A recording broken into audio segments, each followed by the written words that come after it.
Hi, hello, hope you're doing well. Welcome back. I'm Marina, that one girl that likes to talk a lot about houseplants. And welcome to Millennial Planter.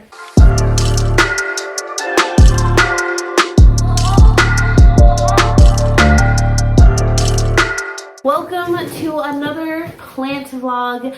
I'm so excited. This week is just so awesome. I have so many wish list plants. Oh my gosh, I can't even believe it.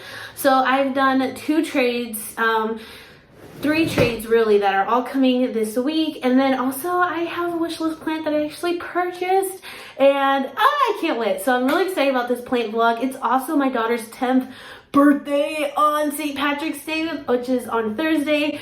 I can't even wrap my head around that. Like, I have a whole 10-year-old, like I have a whole kid. What? What? It's so crazy. And my sister's coming down to visit to celebrate my daughter's birthday. So it's just a really great week. And I'm so happy to have been doing this plant vlog. So anyways, we're going to start right off with a plant unboxing. This one is really special. It's actually from a subscriber that hit me up on Instagram to do a plant trade. And her name is Tabitha. And I'm so excited. Oh my gosh. Okay, first off, like, this packaging is phenomenal. Wow, I was kind of nervous because it's been really cold here, like in the 20s, and it was snowing, which doesn't make any sense because literally last week it was in the 70s. But look at this phenomenal packaging. Wow. What? How did you get so much thermal stuff, girl? So not only are the plants individually packaged in the thermal, the whole box is lined with the top with this thermal stuff. Oh my gosh, this is perfect. This is gonna be perfect to send your plant back in. Okay, I'm so excited for this. Okay, so I know one of them is going to be, my scissors don't want to cut. Oh, you can kind of see it there. It's Hoya fungi. I'm so excited. Look at that. Oh, and the leaves are so big. Oh, I love it. It is already fully rooted, but look at that beauty. Oh, and look at those veins. You can see them really good in the light. Oh, it's so pretty. I love it so much. Oh, wow. Okay. And then this one, I forgot what this one was. I just remembered. Oh my gosh, this is a Hoya. It wasn't on my wish list video, but this has been on my wish list for like 2 years at this point. Oh, she put it in a little box. That's so cute. That's another thing. I love doing plant trades and seeing how people wrap and send their plants off. Oh, that is so cute. Okay, it is Hoya rain sand. How freaking pretty is that? Look at that splashiness. And then she also sent some cute little string of glory, I think, right? String of glory cuttings, which is so freaking cute. And they have little flowers attached to them. Oh, this is exciting. So exciting. Wow, look at that ring sand. I'm so excited about this. I am definitely going to go ahead and put this in one of my perlite boxes. I have so many Hoyas propagating right now. Oh, actually, speaking of my perlite boxes and trades, one of my most recent trades was actually from one of my friends, Bridget, and it is this beautiful, absolutely stunning variegated heartleaf. I was shocked by this. I mean, first of all, look at how variegated it is. I was floored when I saw this, when I unboxed it, because I didn't realize it was going to be this variegated. So I'm really hoping this root's fine for me. I mean, it should, but there's always like the chance that it's not gonna root. So hopefully this root's okay for me and does really well. I have it in perlite along with a bunch of other cuttings. I might do a propagation video, like everything I'm propagating right now, because I have so many propagations going. So definitely let me know if you want to see that type of video. I'm also just gonna go ahead and put my ring sand in there as well. So it's right there in the corner, right there. and I know this will propagate in no time. I have so many fun propagations. I have so many fun trades lined up for the next few months as well. I am so excited, like so excited. I was also looking at my plant shelf downstairs, and it's kind of depressing because I've just either gotten rid of so many plants, or a lot of them like kind of, well, actually none of the plants downstairs really died. I just got rid of a few plants, and then I completely started over with a few of my other plants, which I'll probably talk about later in this video. And then I have a lot of plants in here, obviously, in my plant room. So when I go downstairs and I look at like my huge grow racks, one of them looks kind of empty, and it's kind of sad, and I kind of want to fill it up. Although I know I can't fill it up because I don't want to overwhelm myself too much, but I don't know. All this to say, I think I'm going to rearrange my plant situation downstairs and maybe up here. I don't know yet. Stay tuned. You all know that you will be keen on the updates. But wow, some amazing plants already. I'm still so shocked. So thank you so much, Tabitha. I'm gonna have so much fun putting together your box. But anyways, that is it for now. It's like 7:30. I just got back home from work, and I have to just get the kids ready for school and do dinner and stuff like that. So I will see you guys tomorrow. So, little grow tent update. As you can see, we are at max capacity. Everything is doing absolutely amazing though. My Fitchii is finally growing. I cut it twice for some trades, and the growth was just completely stunted. And now look at all those new leaves. Oh, and it's so cute, and it's sun stressing. Oh, I'm obsessed. My caudata did the same thing. I just recently put it in here though, so that should be coming out with some new growth soon. This beautiful Hoya Sarawak has those two beautiful new leaves. I cannot wait to get another new leaf out of there. My elliptica, oh my gosh, I'm obsessed with my elliptica. I didn't know Hoyas can sun stress this much. This is like an insane amount of sun stressing. It looks white. It's crazy. Before I had it up there, which is why it was so sun stressed. So I'm interested to see how green it'll get once it's not sun stressed anymore, and hopefully I can get some new growth from it soon.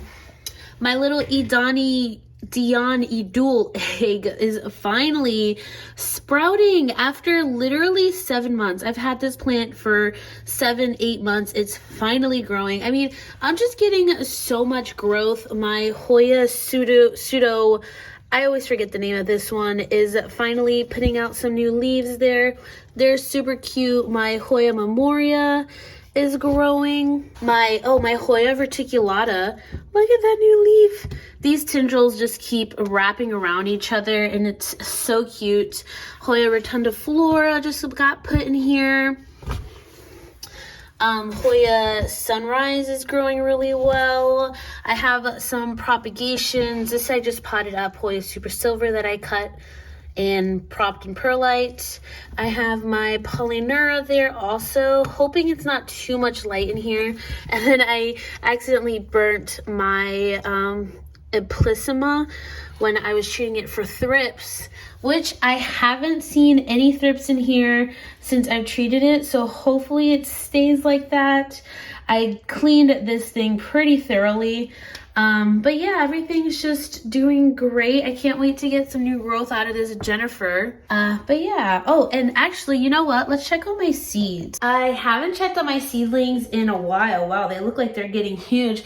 However, my Anthurium Bakri, which is the same plant that self-pollinated itself and gave me these seeds, is putting out 2 inflorescences. And I'm just like, what is going on? Are you okay? This mutant Anthurium that likes to self-pollinate, and I don't know, it's just so crazy. I think one of the inflows might give me berries. It kind of looked slightly swollen. I don't know, we'll see. The other one, I want to try to collect pollen and try to cross-pollinate. I think my Anthurium magnifica might be giving me an inflow soon. So hopefully I would love to start cross-pollinating. I think that'll be so much fun. I'm trying to cross-pollinate, well, I'm trying to self-pollinate my Anthurium clarinervium. Apparently clarinervium pollen doesn't take with other anthuriums. They can only like pollinate with them with clarinerviums. Ugh. So I don't know. Anthurium pollination and pollination is in general is just like a whole other world that is really mind-blowing, and it's really hard to find information because a lot of people kind of just keep the information to themselves. I don't know. I don't have many connections in the plant world. Obviously, I'm just a novice like hobbyist, but it's just fun to experiment. But these little seedlings, I actually just sent one off in a trade, and that one arrived really great. And the rest of them, I don't even know what I'm gonna do because I definitely can't keep all 5 of them. Oh my gosh, they're doing so well. So this is the strongest one. It put out a secondary root. It's really hard to see, but this was the first one that sprouted, and I'm shocked that it hasn't given me a second leaf yet, but I do have one that's about to put out a second leaf, which is so awesome. I also just added slow release fertilizer in here because I'm out of liquid fertilizer, and I knew these guys needed a feeding, and since I use coco coir has like no nutritional value in it, so fertilization is like essential. But hopefully that does something. So it's been really slow progress. Like once they germinated and grew these first leaves, it kind of like the process definitely slowed down a bit, but they're still doing really good. So I'm happy about that. And they are really well rooted. I might have to pot them up separately soon. I don't know. I'm not really sure what my next step is going to be with that. So if you have any tips, let me know. Also, while we're on the topic of fertilizing, I've been fertilizing with Osmocote. I use Osmocote all the time, like I've been using it for years, because it's a slow release fertilizer. And if I don't have liquid fertilizer and I'm just watering with like plain water, slow release is there to help me out. So there's a lot of slow release fertilizers. Like one really popular one that's been going around Instagram is Zion. I tried Zion and I don't know, I didn't really notice a big difference, and maybe it's because I was already fertilizing with Osmocote.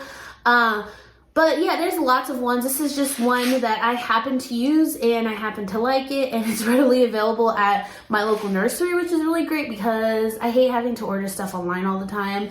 I will have a link down below that you can purchase off Amazon if you want to try it out. But regardless of what fertilizer you use, I highly recommend starting to fertilize your plants now if you stopped. Ideally, you want to really fertilize your plants all winter long as you see growth coming out of them. I definitely believe in letting your plants go dormant if that's what they want. I know some people are very like adamant on not letting them go dormant, but I mean, why not give them a period of rest? That's what they do out in nature. So if they want to be dormant, then that's fine. But now it's like warming up here, and I'll see a lot of like new growth happening that hasn't happened in a few months. So I'm just trying to go and put this slow release in all of my plants because it's been this is good for up to 6 months, and I don't think I have used it since last summer, so it's been well over 6 months, so they all desperately need it. And once again, coco coir can really take an effect on your plants negatively if you don't fertilize them. So there's your little PSA. If you use cocoa, fertilize. You need to fertilize. Actually, this bottle has lasted me a pretty good amount of time. I mean, it's this big. It says 2 pounds. It's 2 pounds of Osmocote.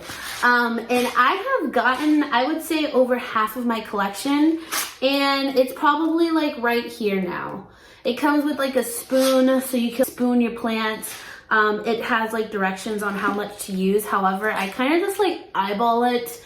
The really great thing about slow release is that you don't have to worry so much about fertilizer burn, which is good because I'm pretty sure I would definitely have burnt a few of my plants. I think I went a little bit too heavy on some of them, but it's fine. They're fine. Everything is fine. So I actually wanted to show this flower, but it died. So this is my Hoya Nobile, and you can see all the little flowers just dying off, and it has bloomed for me this is probably like the 3rd time. It's not much of a fast grower, but it is a prolific bloomer. You can see that little peduncle there. And even though it was like zippered up in my tent, it made my whole plant room smell like jasmine. And I don't even necessarily like the smell of the flower up close, but it made my room smell so good. I kept looking to see if there was another Hoya that had bloomed that I missed, because when I walked into this room it was just so fragrant, but that's the only flower that I saw, and I was just shocked that it was that strong of a scent.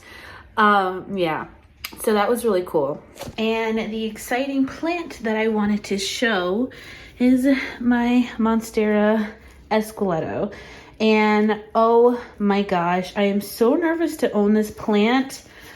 It already has a new leaf that's about to pop through. That bump there is new. And this is from the people, I actually found them on Etsy.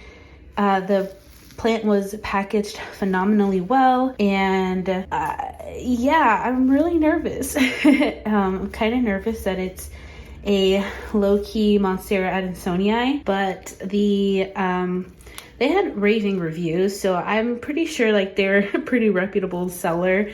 I wouldn't have bought like a Monstera Escaletto for that amount of money for somebody that wasn't highly rated. And this one was, I think, $98. Ugh, so it was pretty steep, but it's a little baby, so hopefully I can grow some like nice big juicy leaves. But I'm super excited about this one. So before I leave, I actually wanted to show you, I got these huge elephant ear bulbs at Lowe's for my mom's garden.